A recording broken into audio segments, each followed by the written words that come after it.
everything in moderation. So if you, and this goes for people who are clean beauty obsessed. And this is what I always tell people. They're like, well, oh my God, I don't want to use these products anymore. Do I have to just throw out everything I have? And I'm like, absolutely not. What do you use the most? Like, what do you love the most? Let's like figure it out. You know what I mean? Like if you are just dedicated to your Chanel lipstick, okay, and you will never give that up. It's like your signature look. That is fine. Do you know what I'm saying? Like everything in moderation. And I think that we have to understand that too. Back to wine, back to coffee, back to high intensity workouts, whatever it might be. That also to me reflects a clean value of being in balance. And that, you know, we want to kind of keep that holistic balance. Welcome to another episode of the Beauty and the Brand podcast. I'm so excited to be here with my guest, Amy Galper. She is a clean beauty product developer, an educator with over 15 years of experience helping brands innovate plant-based skincare. She's also the founder of a Start and Scale Accelerator and the New York Institute of Aromatherapy, where she has trained countless of professionals in essential oil science and product development. She's a sought-after speaker and author of Plant Power Beauty and the Ultimate Guide to Aromatherapy. I'm so excited to have you here, Amy. Thank you for having me. I'm excited to be here too. This is so great. We actually, so for those of you who are listening, we first met at Soho House downtown, like the Ludlow Soho House, right? And I don't know how I found you, but I remember being, you know what? Oh my God, now I know Tom. Yeah, no, Tom is how we connected, actually. Yes, that's right. Our ads person. And then, because I was like, oh, you know, yeah, I remember connecting with you about that. And then you were like, yeah, Tom's great. And I was like, let's meet. Yeah, no, Tom is wonderful. I think what happened is that you reached out to Tom and you wanted a reference. Yes. And you were one of those similar industries. And so he said, would you mind being, you know, a reference for me? And then you called me and that's how it all happened. But he's wonderful. So yes, absolutely. So here we are. Amy, you've been a pioneer in the clean beauty space for the last 15 years. What's first sparked your passion for natural plant-based skincare? Well, what really sparked it actually all started back in 1999, which is quite much longer than just 15 years ago. And it was really my own kind of, I guess you would call it healing. I don't want to say healing crisis because it wasn't like a life or death situation, but I did have a health issue that made me kind of stop everything that was going on and to rethink my lifestyle.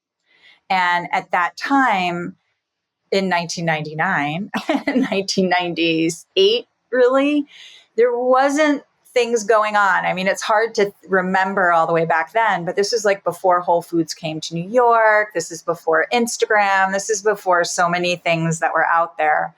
And so what I did at that time is I really started to look into simplifying my life and less is more. So I looked at not only what I ate, but also what I was putting on my body.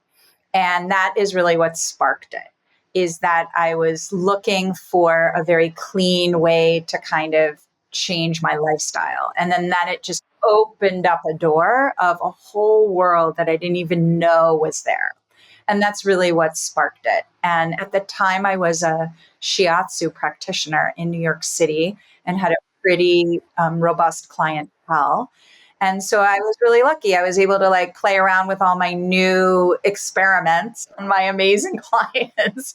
So I was getting immediate feedback on, you know, what do they think about using this or smelling this or all of that. And that's really, really how it started from my own kind of desire to live a healthier life because of my health and a more kind of, and really understanding the deep integration of body, mind, and soul.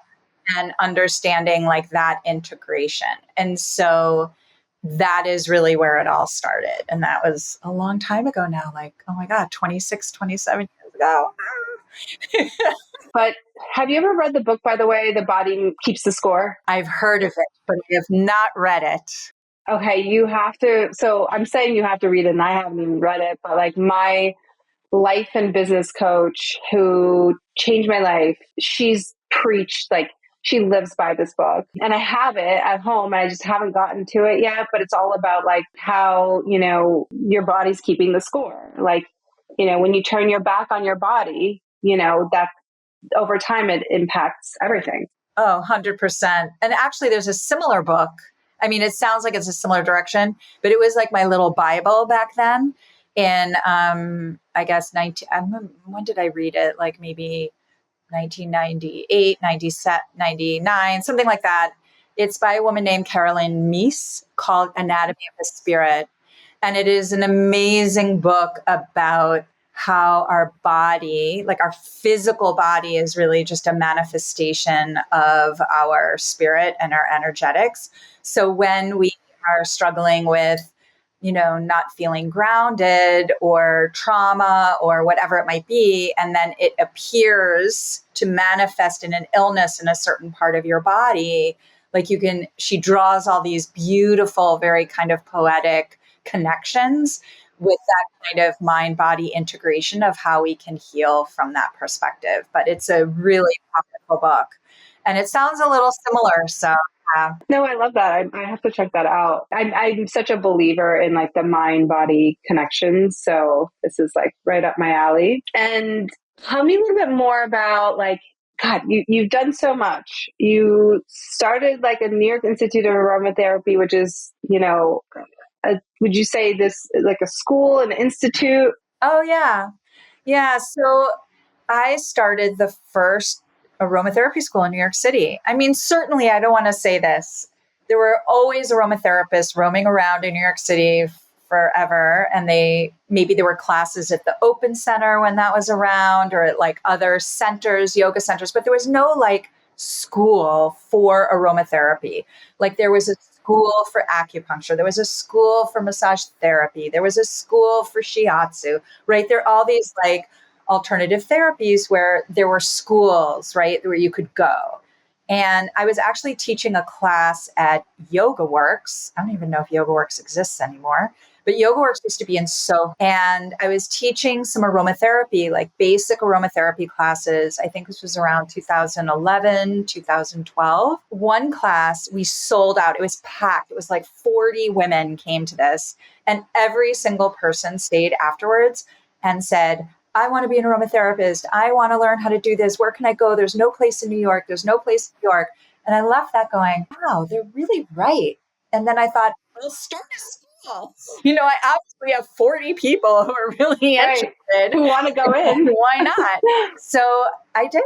So I started a school. And at first I was, I'm a big believer because I know you work with a lot of new brands and new founders. And one of my mantras, I'm a big believer in baby steps. Baby steps. You don't need to blow your money wad all at once. It's baby steps. So I said to myself then, you know what, let's see if this has legs. So I had a little old lady shopping cart and I would pile all my oils and things. I would rent various spaces around the East Village and I would teach my classes until I was like a little Pied Piper where I would have people follow me. Oh my God, that's hilarious. To like do my classes. And once I had enough money and a big enough of a following, I was like, okay, this is viable business idea. This is going to have legs. And that's when I took the plunge, got a storefront in the East Village. Wow. And what was that like? I got to tell you, I loved having a storefront. I miss it. I really do. COVID shut me down. I mean, on the one hand, I'm really grateful now that I don't have it because there's a lot of headaches with having retail. And any brand who is starting and wants to have a retail shop, there's a lot of headaches and, and stomach aches that come with that. I did it, but I also loved it. I loved the community aspect of it. I was in a great part of the East Village. I had people coming in all the time. We would sit and have tea, like people would visit. The classes were great. It was just a wonderful community vibe and it grew very fast and I loved it. Wow. So what I had is a little shop where I sold essential oils. And then I also sold bulk of basic plant-based and botanical ingredients. So people could go home and make their own DIY projects. That's cool. And so you could come in and buy 2 ounces of shea butter, like a 4-ounce Mm-hmm. hydrosol or something like that. And What a then, smart idea. do that and go home. And then we taught classes there too, because it was a big enough, it was very small, but it was a big enough space that Yeah, we you could could do house enough with it. classes and retail. So I did that That's from so cool. 2013 until I closed, until I was, I couldn't have the retail until 2020. And there's no way to like save it. I'm asking from my own personal, like, I would love to have gone to this I tried, location. believe me, I stuck it out. So what happened? I mean, you remember I wasn't an essential business, so I had to shut down like in February or March of 2020. Then in June, the city kind of started to inch open again. And so I went back to my store and I tried to revive things a little bit. But I got to tell you, I hung on for 1 year. I had a wonderful landlord who was very generous and wanted me to survive, but people were frightened. People were scared. They wouldn't come in, sit in a class for 3 hours with other people. And, by the summer of 2021, I was like, you know what? This isn't happening anymore. And I just said, it's not worth it. And at that point, I had already moved all my classes online. So I was already set up to kind of be a virtual business. And what's so tricky is that like now everyone's looking for in person, right? But it took like a few years it took like a good 3.5, 4 years to get back here to ask a business that, to sustain that is very, very tricky. Do you know the store Maha Rose? Yeah. Yeah, I would go there every once in a while to do like meditations and like breathwork stuff, and they also ended up closing. I think I can't remember if they've reopened or not. I think they might have moved locations, but anyway. So tell me more about you also wrote these 2 books. Was this like during the time that you had your Had this, school, yeah, or yeah? absolutely. And actually, they were both real blessings. Now, the school got a lot of attention from the press and from just people, because I had all sorts of people taking the class and people that were in the press, people that were interested. So I got a lot of play, I guess, in the media. One of my students, and I had no idea this is what she did. She came to like all of my classes, took the aromatherapy certification, was involved in every activity and event that I did. And one day she, came to me after class and said, I'm a book agent. And she said, Stop. yeah, she said, we have to do this. And she pitched this idea to me. And her name is Christina Danielle. She's no longer a book agent by right now. She's doing other amazing things. I mean, she might have her toe in it a little bit, but that's not like what she's doing. I was so grateful. Speechless is really the word, that she wanted to do this, that I said, hey, let's do this together. And we co-authored it together, and it was an amazing, amazing experience. This would not have happened without her. So she was like the genius. She sold the book. She found the brilliant photographer. She did she has real visual skills, not me. So she did the whole beauty of the book and everything. It was really, I owe it all to her. And then that book did extremely well, and then led to another publisher coming to me and asking about the other book, The Ultimate Guide to Aromatherapy. So that's how that started. So is that how, like, would you say, I know you've done, lots of speaking engagements and conferences. Is that how, like, was that the leg up that the published books, or was it the Institute, or was it like a combination of There were both? some things before that started, actually. So wind back to when I was doing my little lifestyle transition.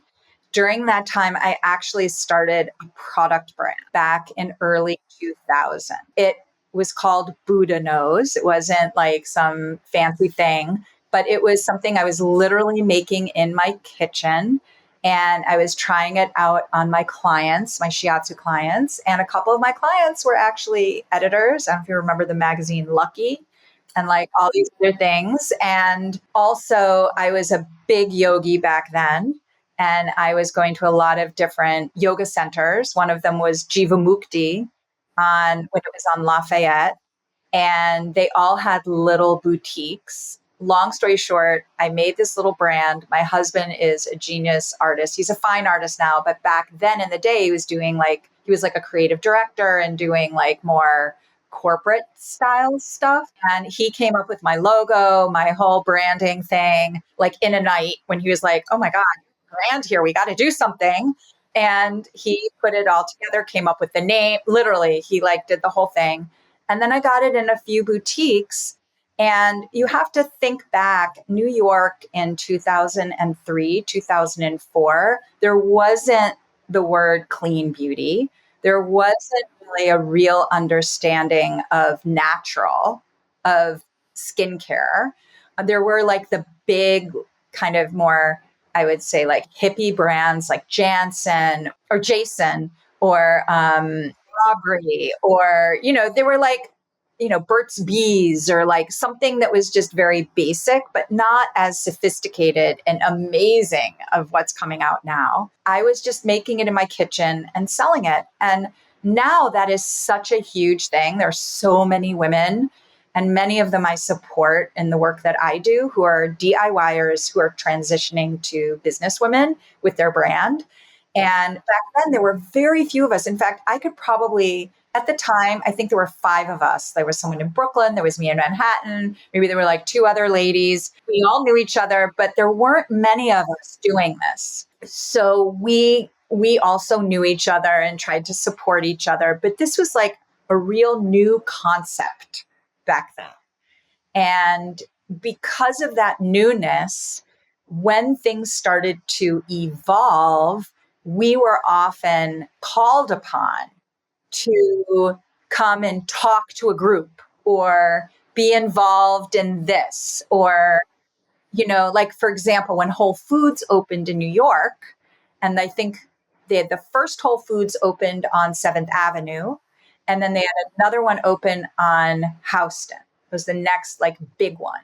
The one in Houston had a big event where they had speakers and they had all sorts. And I was invited to go on a panel there. So that's what I'm saying. Like, we were like this little group that just people knew that we were doing things that a lot of people weren't doing, And so many people were coming to us to ask questions, or how did you do it? Or, do you think this is just a trend? Is it going to stay? Like, all of that kind of thing. And it's not like any of us were millionaires from it. You know what I mean? But we were just like part of this culture, and it kind of evolved from that. I think that those little speaking gigs and those little things that I did like led.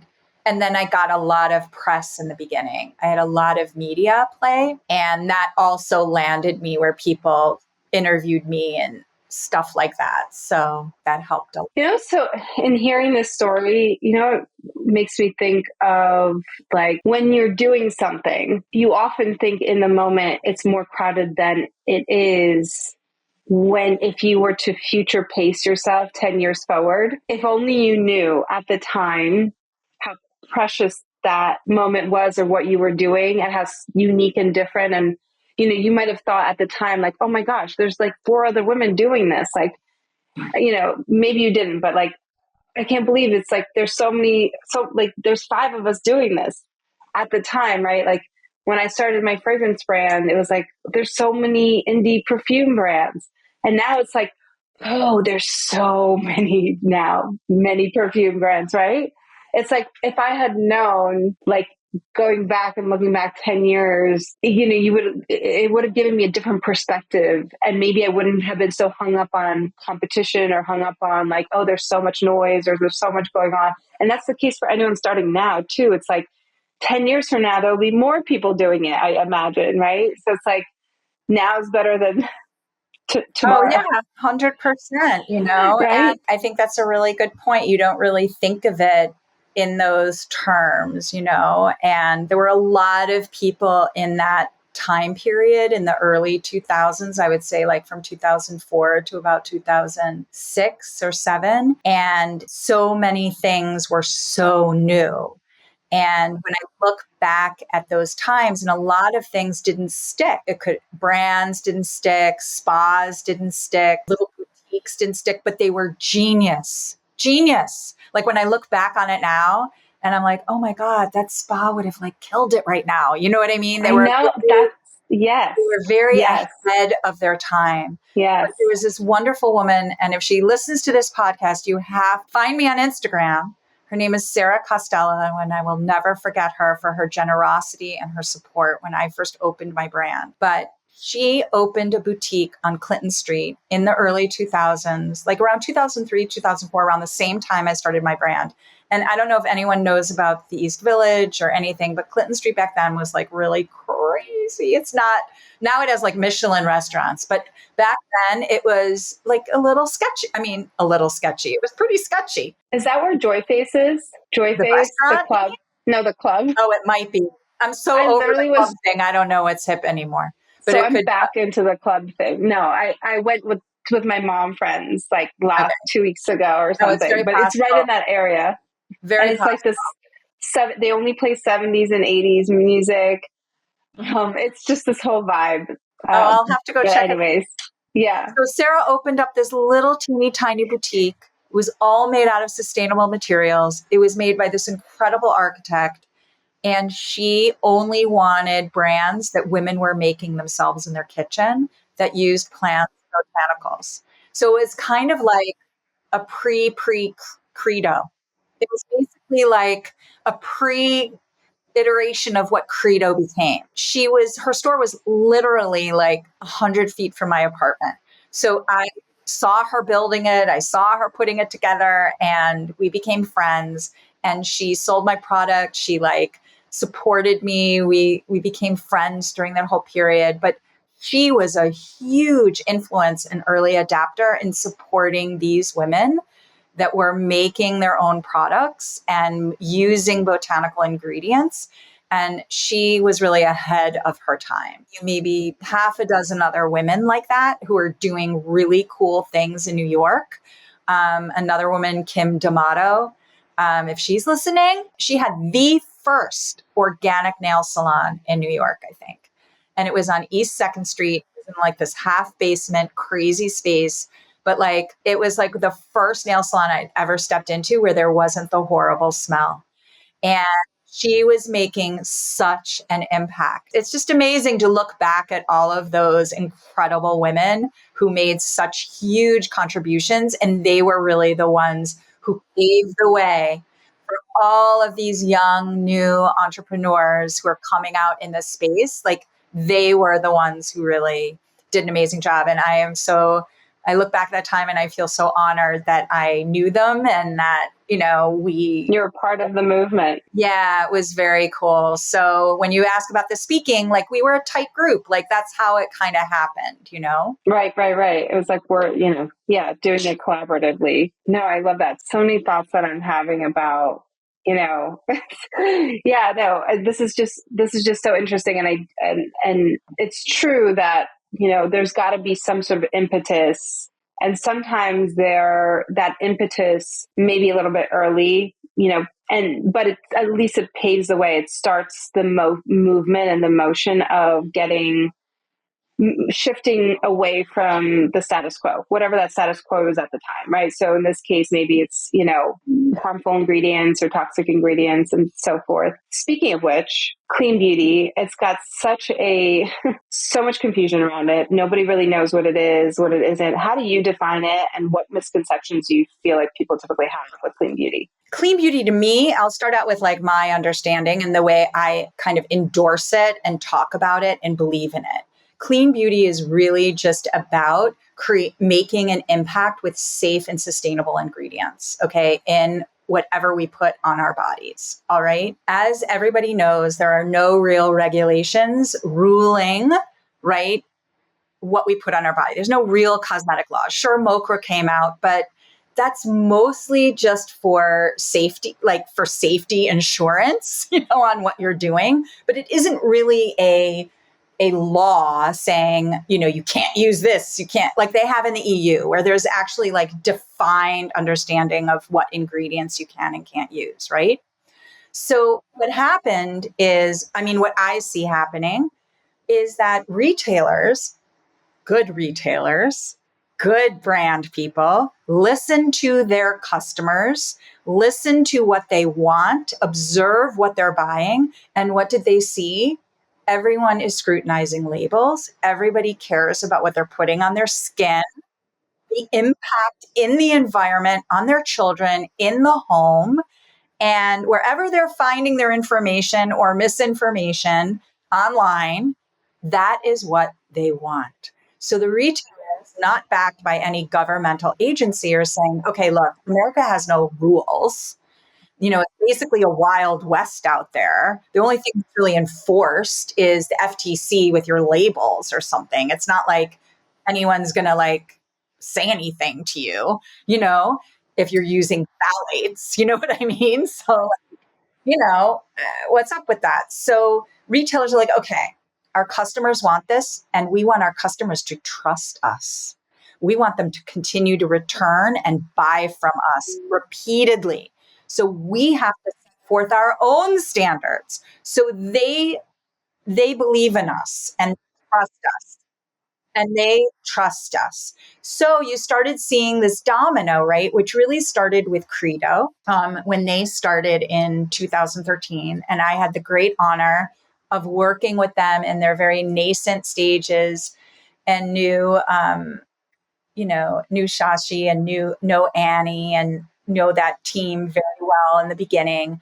And I really helped them kind of navigate like what is a dirty ingredient? Well, dirty. What is a unsafe, potentially concerning and harmful ingredient versus one that is not? And we put together a very loose kind of list of like categories of ingredients to avoid because they realized, hey, and they came from, Sephora background. And they were like, look, when we're doing this, like we want our customers to trust us that we really know about the ingredients. And so that's why they brought me on to work with them to really help them navigate that. And I think they started this trend as retailers, as merchants saying, hey, we're on the side of the customer and we want to ensure to you the safety and sustainability of everything that we sell. So you trust us and we create a community that wants to make a better world.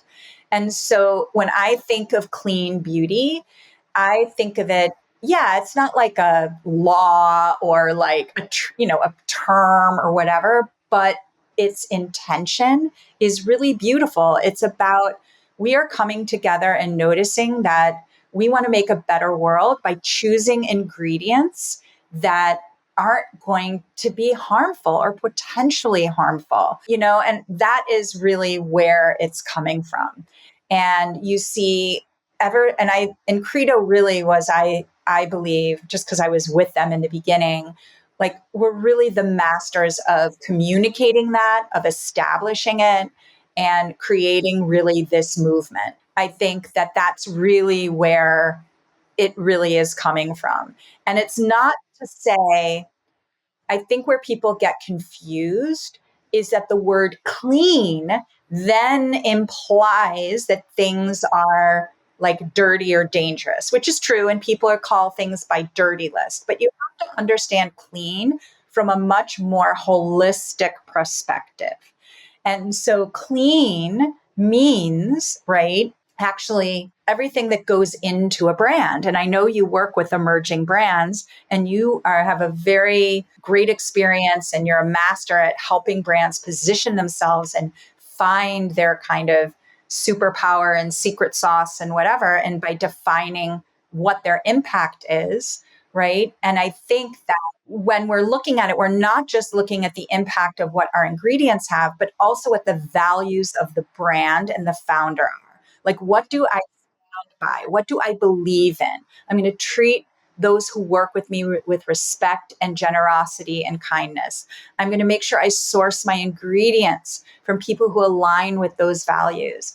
I want to make sure that I am making the world a better place than when I came into it, and entered it as a business. Like, so clean means, right? All of the holistic parts that build a brand. Because as I'm sure you know, people are buying products not just because the ingredients are cool and awesome and give results, but they're buying into the brand philosophy and meaning. And so me clean is this wonderful way of defining this kind of holistic perspective of what we need to think about. And honestly, it's not too different than how we think about our food, and that understanding that. I love that you're sharing this, because I think what I'm hearing and what I'm taking away from it is that initially, like when Credo was one of the sort of pioneers of creating a bigger retailer for clean beauty, it was about what you said, which is like listening to the customers and being the source of sort of hearing that people were getting concerned about what they were putting on their bodies. And it was almost like a form of an agency of communication. Because it's so interesting, because I've had conversations with like scientists and immunologists on this podcast who have literally gone and like challenged the same retailers, being like, you have this on your ban list, but yet there's no clear data that says that this is bad for you. It's just more sentiment. Like, it's more the retailer listening to the sentiment of the community and their community versus like what the science is showing. And that's such a hard balance. I'm not saying like they're not looking at the science, but it's just like, it's a hard balance between hearing people saying, hey, people are saying that this ingredient might be bad. And then science being like, actually, it's not bad. And it's like keeping up with that, because it could have been bad. It could have, the previous science could have shown like coffee, like every other year, it's like coffee's good, coffee's bad, coffee's good, coffee's bad, right? It's the same thing with these ingredients. And I can imagine it's so challenging to manage and figure out like the definition of clean beauty, especially by these big retailers. Yeah. Well, I think it's more about, I think if you come from the perspective that really your intention always is to be as least concerning as possible. So if these are concerns that could be a concern, so maybe there's no hard evidence, but it could be a concern in some capacity, and it makes someone nervous, or it makes someone kind of sit back and not sure. What is the harm of not using it? There is no harm in not using it. There are so many amazing new innovative ingredients that are being created. Like, I feel like sometimes every hour, like I look in the trade journals sometimes and skim through the white papers, and I'm like, oh my God, like who are these geniuses coming up with like all of these new actives and stuff that are like not off gassing and doing this and coming from some interesting seed found here or whatever. I mean, it's really, truly amazing. And to me, that is really cool, because it's sparking innovation that is not, that is inspiring creativity, that is inspiring ways that we are mindful to our environment, mindful to human beings, health, and all of that. And I just see, what is so bad about that? That's like, do you know what I'm saying? I feel And I feel like, okay, so you don't have the science on it, but you could say that with anything, just like what you said with coffee, or with like high intensity workouts are good now, and now they're said to be bad, or whatever, Wine. you know, Wine's good. wine. Wine's Now bad. there's all this stuff about drinking alcohol, for example. So Well, the now it's point, reversed. Last year was a no wine thing. Now it's a yes wine thing oh, this year. okay. Right. I don't know. Right. But I also think too, and I will quote my grandfather on this, and he lived a long, long, beautiful life. Everything in moderation. 100%. I so believe that to my core. Mm-hmm. Everything in moderation. So if you, and this goes for people who are clean beauty obsessed. And this is what I always tell people, like, they're like, well, oh my God, I don't want to use these products anymore. Do I have to just throw out everything I have? And I'm like, absolutely not. Like, what do you use the most? Like, what do you love the most? Let's like figure it out. You know what I mean? Like, if you are just dedicated to your Chanel lipstick, Okay. And you will never give that up. It's like your signature look. That is fun. Do you know what I'm saying? Like everything in moderation. And I think that we have to understand that too. Back to wine, back to coffee, back to high intensity workouts, whatever it might be, is that also to me reflects a clean value of being in balance. And we want to kind of keep that holistic balance. And, so you're wearing Chanel lipstick, but you're going to use, only olive oil on your face. No, I agree about like, I absolutely believe in moderation and everything in balance. I'm not an extremist.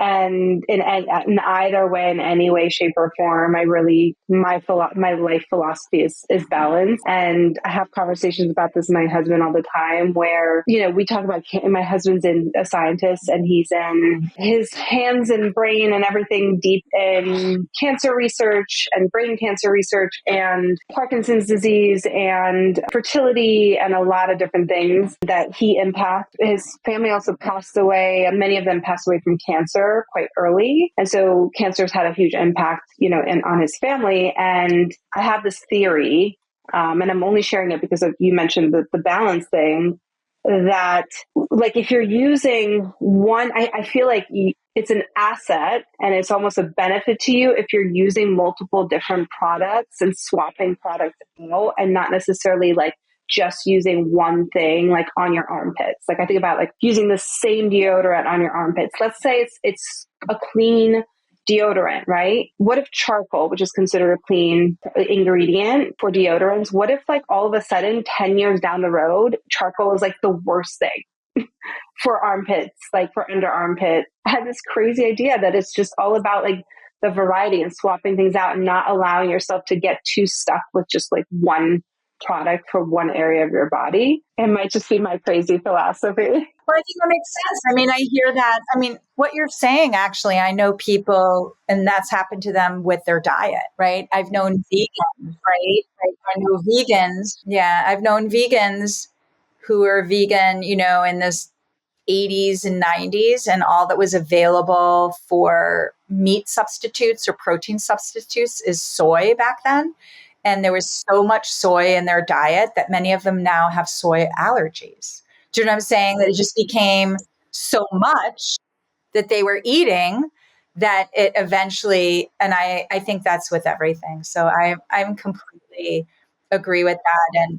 And I think that when we think about clean, it's not this tension of like, people get so angry. I don't know why people get so up in arms about it. I think you just have to think of it more as, like I said before, this kind of holistic approach to what we are putting on our skin. And it's interesting because I was reading that even color cosmetics now, and who knows, maybe it was because of Jones Road, I don't know, but like this idea of color cosmetics now having a wellness aspect to it, right? That we're going to start seeing like makeup actually like, oh, this makeup is not only going to make me feel and look beautiful, but it's actually going to like help, in whatever way that is. I have a few brands that I'm working with right now in C2C actually that are doing this angle where it's like makeup as skincare or skincare as makeup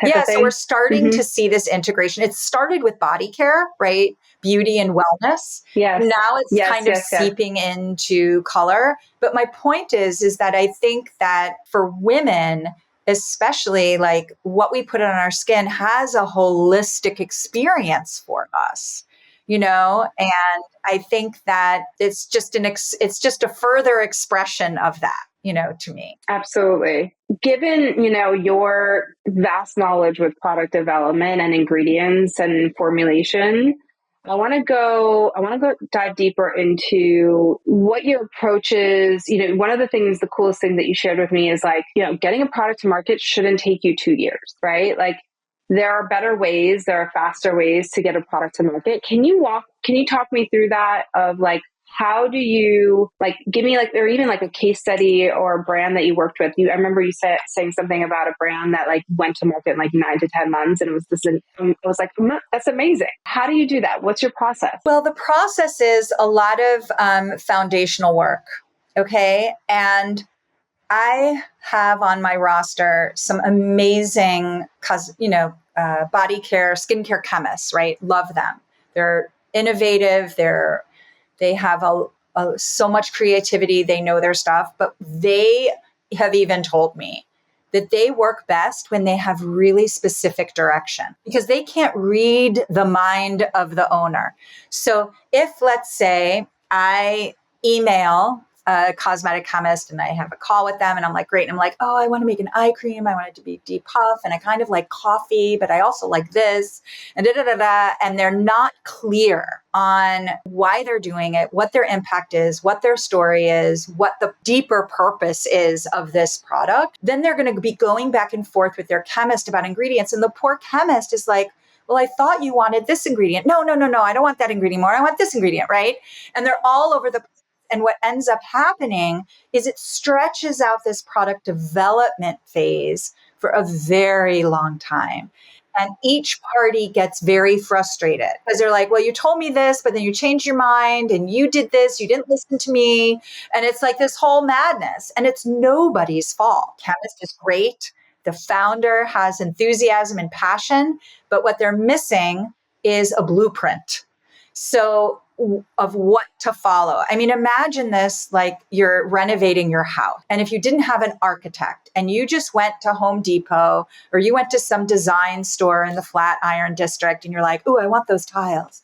Ooh, I want this, and you came back and you showed your contractor, I want to use these tiles in the bathroom or whatever. And he's like, well, your bathroom isn't shaped like that. And you're like, oh, but I want to use it. Right. And you're going to go back and forth. You would have bought those tiles. Then you can't use them. You wasted your money. You wasted his time. And there's no blueprint that you're following. And everyone gets upset and blames each other for wasting their time and money. So my process is that, okay, before we even talk to a chemist, we need to be really clear on what you're making and why you're making it and what that hero product is.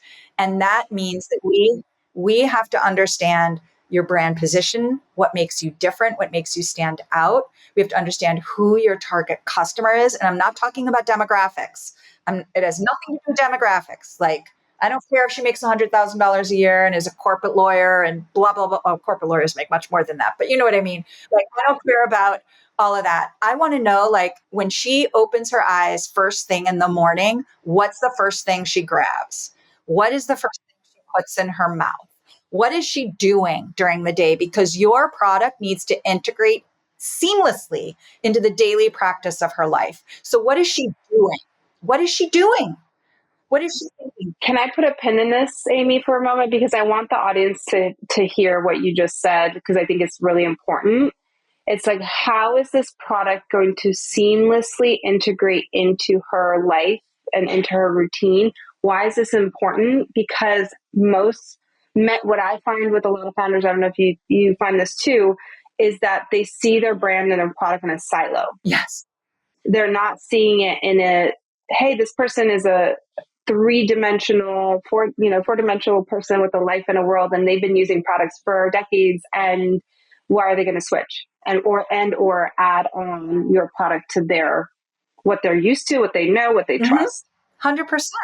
So I just want to put a pin in that. 100%. And you have to understand, like, what is it that is the catalyst to make them even look? Do you know what I'm saying? So let's say I've been using a face oil for a while, and one day I'm like, you know what? I don't like the way it smells anymore. That happens. That happens to me. Do you know what I'm saying? So I'm going to go see what else I can find out there. I mean, it could be as simple as that, right? Yeah, it could. Yeah.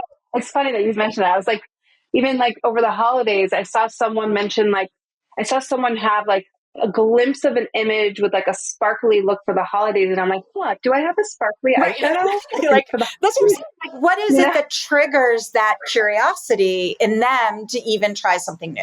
And to go even a step further on that example, I think the intention, the psychological intention was like, I want to go to more holiday parties this year. And I want to like feel like I'm more like social because I haven't been social enough and I feel like I need more connection. And that is part of this really thorough understanding of who your customer is, because not only is that important for triggering their purchasing, but also how we speak to them in our emails, in our social media, in everything. We need to speak to them in their voice so they hear it and go, she's reading my mind.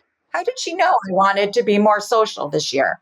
You know what I mean? Like, that is so cool. That's exactly what I was thinking about, right? So we need to come from that. So when I say positioning, what I work on with my clients in the beginning is this idea of we got to figure all that stuff out, because if the chemist has that information and they see your ingredients, they're like, oh, I know exactly what I should be making, right? Suddenly they get excited. They know who they're making it for, know what it should feel like. I mean, you're going to send them a benchmark about the feel, but the point is that now they have an understanding. And then when it comes to ingredients, which also is a place where founders get stalled for months and months and months, is that every ingredient that you choose needs to be a reflection of your deeper purpose. It can't just be a crazy curry of ingredients, of things that you think are, it's like, what is that? Like shiny object syndrome. Can't do that. Okay. It needs to be a really true, authentic, cohesive, and a reflection of what you're doing. So if your belief is I am only using whole ingredients because I believe in whatever it is that you stand for and what you want, well, then you're not going to be using these complicated actives or all of these other things. You're going to like stick to like the whole thing, right? So these ingredient choices then reflect that messaging, that meaning, that purpose. And so then your palette of ingredients is narrowed down.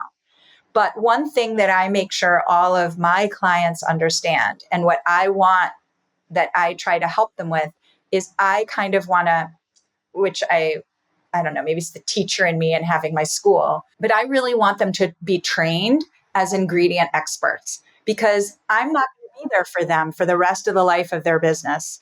They need to be able to research an ingredient, read the documentation on it, and make a informed and educated decision on whether it works with their brand or not, or if it works with the formula or not, before they even talk to the chemist. So that means they need to understand the function of the ingredients. And I mean both by its benefits, like what does it do for the skin, and the function it has in with the other ingredients. Like, is it an emulsifier? Is it a preservative? Is it a solubilizer? Is it a dilutant? Like, what's its function in the in the formula? And then what's its function as far as therapeutics? And once they understand that, right, then they're able to look at an SDS sheet, a CFA, all the documentation, and be like, nope, yes, no, and be able to understand how to choose things wisely and know what questions to ask. Like, for example, I had a client call this morning and she wants to use a particular extract. And so we talked a little bit about like, what is an extract and the different kinds of extracts. And if you're going to ask for the extract, I gave her a whole list of questions so she makes sure she is going to get the kind of extract that actually is cohesive with her branding, right?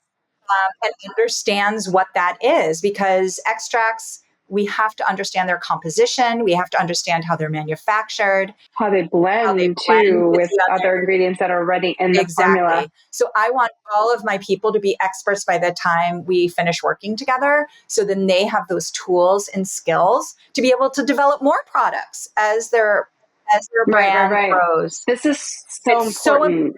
This is so important. And what an amazing skill you have to transfer to them, but also that you hold them to the standard that, hey, you have to know these ingredients, or you have to know how they work together, or you have to know how to, how a formulation, like what formulation makes sense. You may not know how to make it, right? But you need to know if it's going to make sense, and do that research up front, and know how to read these pieces of data. 100%. So the process is, to accelerate the process, is one, we figure out their brand, like their niche, their target customer, their mission and values, their own story, all of that. Then we figure out the ingredients, which involves doing a really in-depth competitive market analysis. And then we start selecting ingredients, and then we put all of that information that we gathered, right? And we put it into a product brief. And the product briefs that I make my clients create, I make them create it with the intention that this could also be used as your executive summary. So it needs to have that kind of specificity, like who is your competition? What is your white space you're filling? Who is your customer? What ingredients? What is your hero product? What are the ingredients that you're focusing on? What is your packaging? What are your values? What will you use? What won't you use? Like a ton of information on that. So when we deliver it to the chemist and they see it, I've had a couple of chemists say to me, oh my God, what a relief to get this brief. Like all of a sudden they feel the pressure, like they don't have to do mind games to try to figure out what the customer wants. And then that is how we're able to accelerate the process of just this first set of samples done. I work with clients, and I know who you're referring to as far as the case study. I work with clients who are very at different stages in their business. So I have some people who are coming in with just a glimmer of an idea, and we have to really work on that foundational stuff, right? And get that. And then I have other people who've been making product in their kitchen. They're already selling like a couple of $1,000s a month. And they're like, oh my God, this is viable. I want to take this, but I can't make 1,000 units a month. Like I need to get to a manufacturer. How do I do that? And how are they making their product? They're in their kitchen and they're literally taking a handful of this, a spoon of this, doing that. They have no sense of measurements or anything. So they tell me what they're doing. And I teach them how to translate their measuring cups and spoons into weights and percentages, and to properly write out a properly denoted formula. I teach them where to source ingredients, not from Amazon, but from actual suppliers, and have at least 2 to 3 suppliers for each ingredient as backups. And also to do their own cost analysis on this new formulation, and to make it, because obviously if you're making it at home with like one handful of this, one scoop of this, and then you have to switch to grams and percentages, it is going to change. Okay, the texture will change, maybe the scent will change, there'll be some minor. So you need to make that formula and tweak it until you get it to be exactly the way you want. And then once it's exactly the way you want and you have your ingredients, then we can hand it to the manufacturer. And so with this one client of mine, she was one of those people who didn't have it all down in percentages, whatever. She was determined to get her products out before, to get them made by the holidays. And this was in the spring. And so we worked together really, really hard. And we got her formula properly denoted. We got the ingredients sourced. We even changed the aroma because she was using fragrance oils that weren't like especially clean. So I helped her because of my aromatherapy experience. I did some little sample blends for her to help her get, to push her over. And then she got it together. We interviewed one chemist who I just knew was going to be perfect. So we didn't even bother really going to anyone else. And they really liked each other. They happened to be a very organized manufacturer. They got the product brief with her percentages, with her own cost analysis, with her sources. They were able to get back a quote to her. We went back and forth a couple of times, signed the thing, ordered the ingredients, and she had product like in her hands. I mean, obviously they had to make a couple of samples, bring it to her. She had to make tweaks. I would say like, what about testing? Testing, it was an anhydrous product. So it was butters and balms and anhydrous. So we didn't need to, and she's not going into a retailer. Like she's not. I mean, she will be going into a retailer, but this is what I'm talking about: baby steps.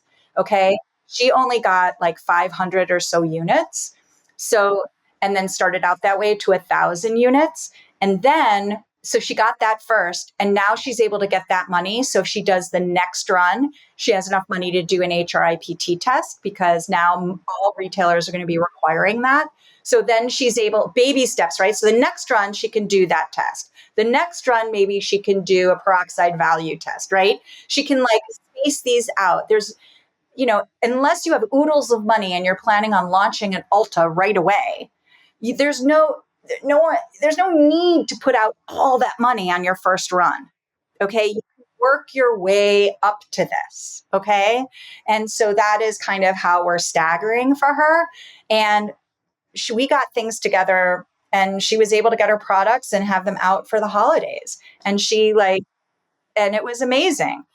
She was a hard worker. And how many did she Oh, sell? she Do you did remember? really well. She sold out. She had to put in another order. Yeah. Stop. How long did it take her to sell out those Oh, 500 she's pretty units? good. She's like a little Instagram influencer vibe. I think her Black Friday, she almost sold out of everything, she told me. Yeah. So she's doing really well. And now she has the skills to now create new products, come out with Very other cool. stuff. Full circle. Right. So I'm very proud of her. But, Absolutely. you have to kind of have that, your own like initiative and drive, like to, push it to that level and do the work. And yeah, but she did great. So that's like a perfect example of how you can really accelerate it. Well, I was going to ask the follow up to all this, which is you mentioned like the pricing structure and checking, pricing on every single ingredient. How do you balance, sustainability with the need, not just sustainability, but clean, using clean ingredients that are sourced well from the best resources or from the best sources? How do you balance that with the desire for scalability and profitability and the need for profitability? Well, that's, formulation. I always tell people you're spinning a lot of plates at once. Okay. You're spinning a lot of plates and it all comes from your customer. This is back again to your customer. Number one, what's important to your customer? Does she want to buy everything that has a USDA organic seal? If that's important to her, well, that's going to limit and increase your pricing. Okay. Is your customer someone who can only buy a product that's under $30? That's going to affect every ingredient that you choose. It can still be clean and sustainable, but maybe you're not going to make it 70% jojoba oil. You're going to make it 65% fractionated coconut oil that could be organic and from a sustainable source, and use 5% jojoba and still say that there's jojoba in it. That is amazing and will still have an effect, right? But it's not going to drive your price up. Do you know what I'm saying? So when you're formulating, you need to think not only does it comply to the standards and my beliefs and my values, but what's the price point that my customer will accept? And also, are these ingredients like the kind that, does she only want to buy USD organic? Well, that's going to be a little more pricey. Do you know what I'm saying? Like, where is this fit? And you have to be constantly weighing that, right? And I also want to say, I have my clients find their own sources for ingredients with pricing only so they have a point of negotiation with their manufacturer, because all manufacturers have connections with suppliers for ingredients. And they will say to you, oh, you're using pumpkin seed oil? Oh, we have a great supplier for pumpkin seed oil. We'll just use ours. It's like a penny an ounce or whatever it is. And you're like, oh my God, that's so cheap. It's amazing. And then you get the sample and it doesn't feel or look or absorb anything like what you want. You're like, what happened? It's like, my pumpkin seed oil doesn't feel this way. Like, wow, I don't understand.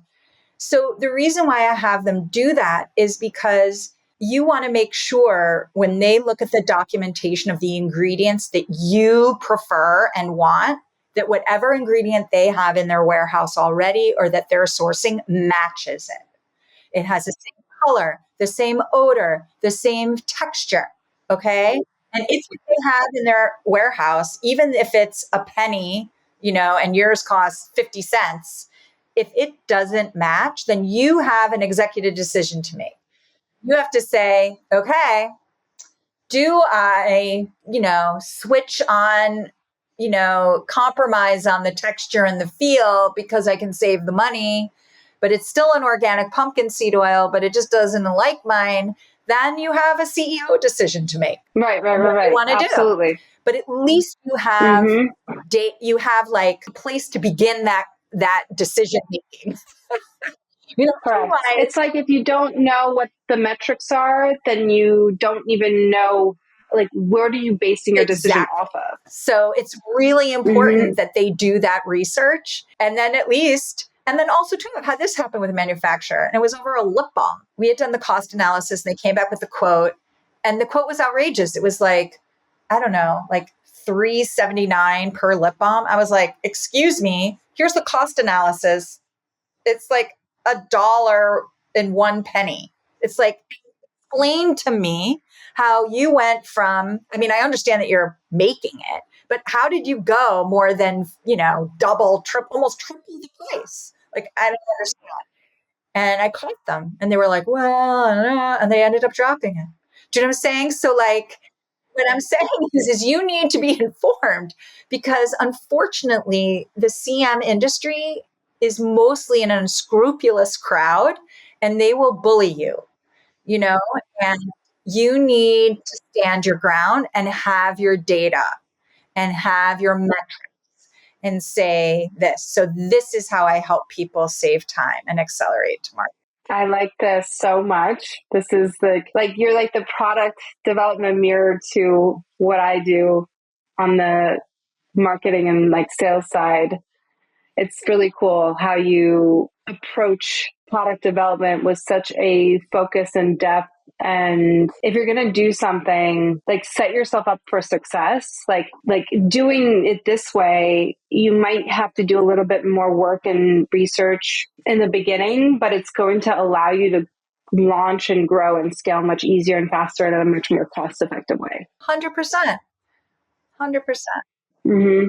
So tell me, okay, since we're talking about, ingredients and formulations, what's like, is there anything emerging, any trends, ingredients, or innovations that you're really excited about or that you see your clients using? Yes. Yeah, of course I do. I'm a big plant fan. So anything that has to do with botanicals, I'm always all over it. And I also am kind of a moderate centrist. Like, I'm happy with the innovative, like clean cosmetic chemistry vibe. Like, I'm totally into that.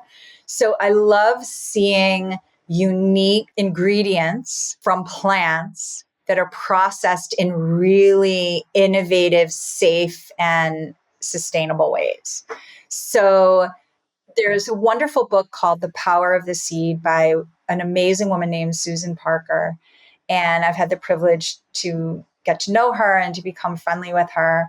But in her introduction, I think she says something like, I'm not saying it as eloquently as she does, but she's like, the world is full of plants, and every single plant, obviously excluding like ferns and mushrooms and stuff, but every single plant on this miraculous planet comes from a seed. And every one of those seeds has an unbelievable amount of power in it, not just on an energetic level, but the array of the assortment of different essential fatty acids and phytochemicals that exist in each one of those seeds is like mind boggling.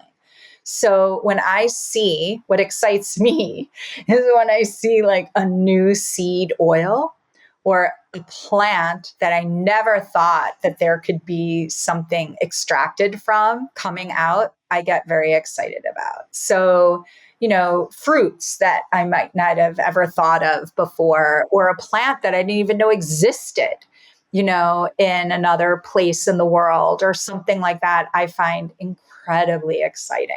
So that's something that I really like. And then on just like the technical, I think there's a lot of innovation on preservative systems, on fragrances, on things that have traditionally been concerning. A lot of innovation in this area, especially within the fragrance world, that's got me excited. I mean, I'm an essential oil lady. Like, I've been obsessed with them for 28 years.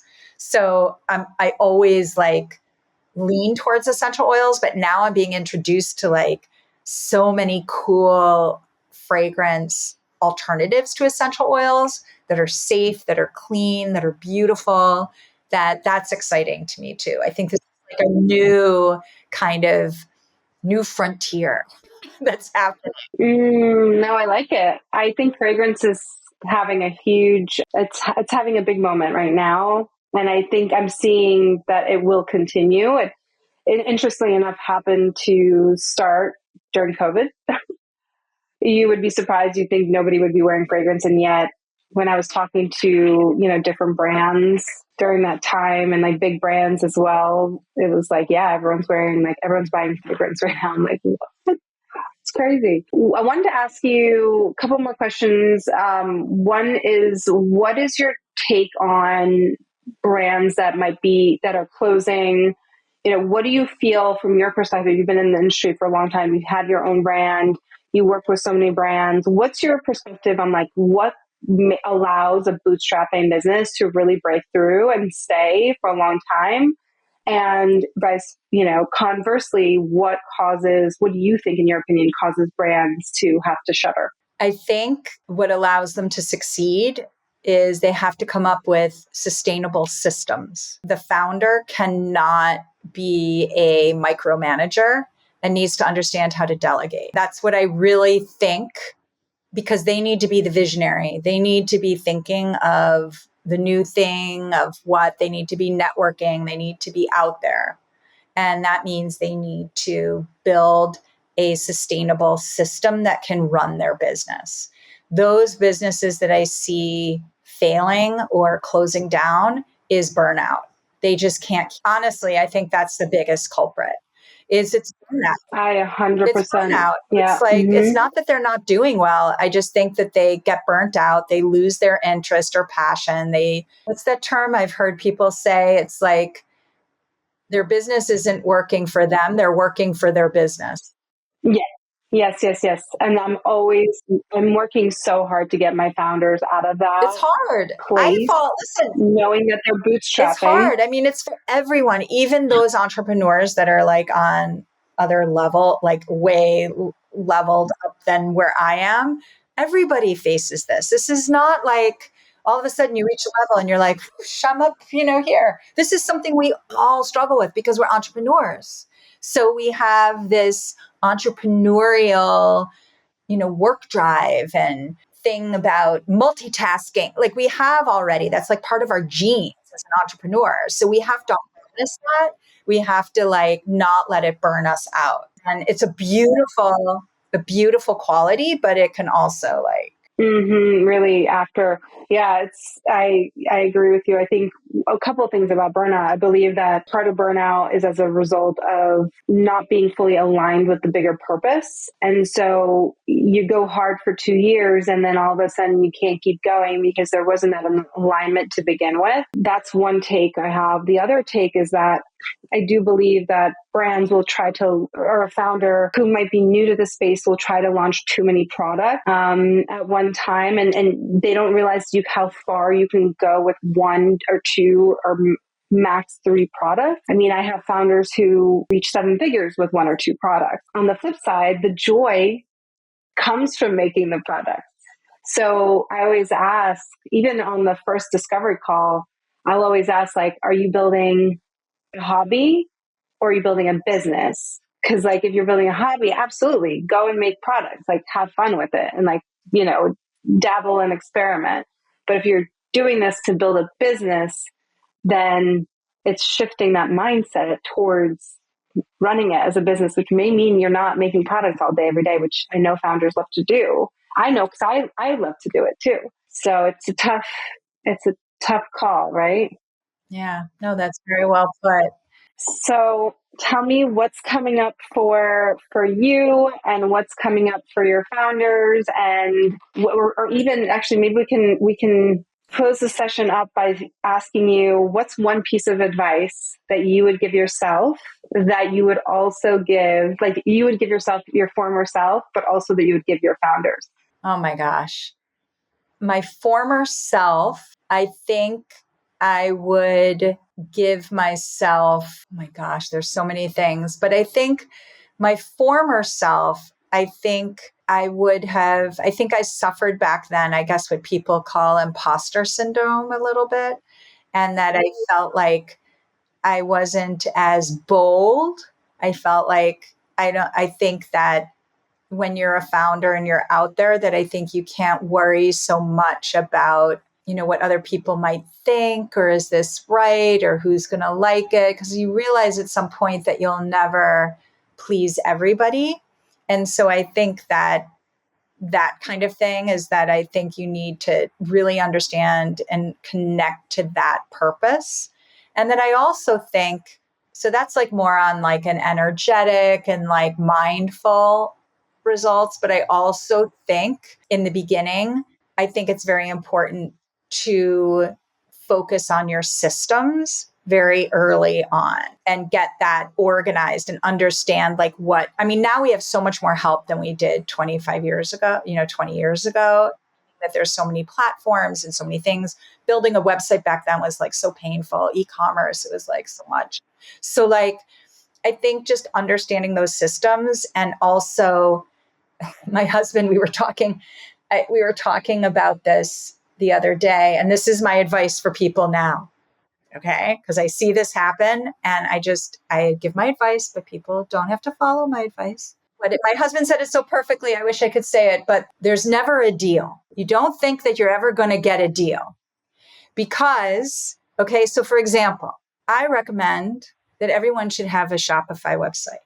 If they're going to put a website together and they're going to like put the effort of doing it and all of that, and they envision themselves growing, they need to have a Shopify website. But they're like, oh, it's expensive. I'm going to do this on Wix. I'm going to do this here, right? Okay. There's never a deal. You might think that you're saving money. Okay. You might Losing think that you're because you're doing saving it money, again. but you're actually going to end 100%. up You're going to spending have to more do it again in a year or two. because you're doing it again. Okay. And that my advice, and this goes with everything. It even goes with formulating. It even goes with the bottles that you buy, the labels that you buy. Like, don't make more work for yourself because you think you're saving money, because you're actually not saving money. And that is my advice to new entrepreneurs coming out. And I know that it's hard. The money is so precious and it's like stressful to spend it and all of that. But believe me, you will be so happy that you have done a few things correctly. Okay. that will set your business up for growth. Okay.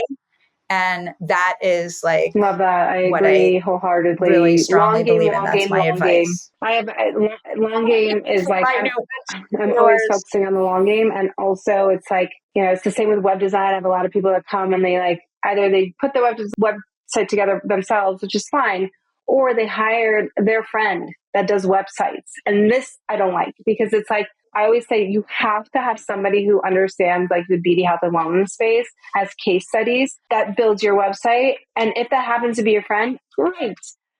But if if they didn't do they have no beauty experience, beauty websites are very niche and nuanced, you will have to build it again and spend another 5,000 or another 8,000 or 10,000 to do it all over again. Like what, like that's just, to me, that's a waste of money. This is true. Yeah, I agree. And I see this even with logos. They have a friend who can make them a logo.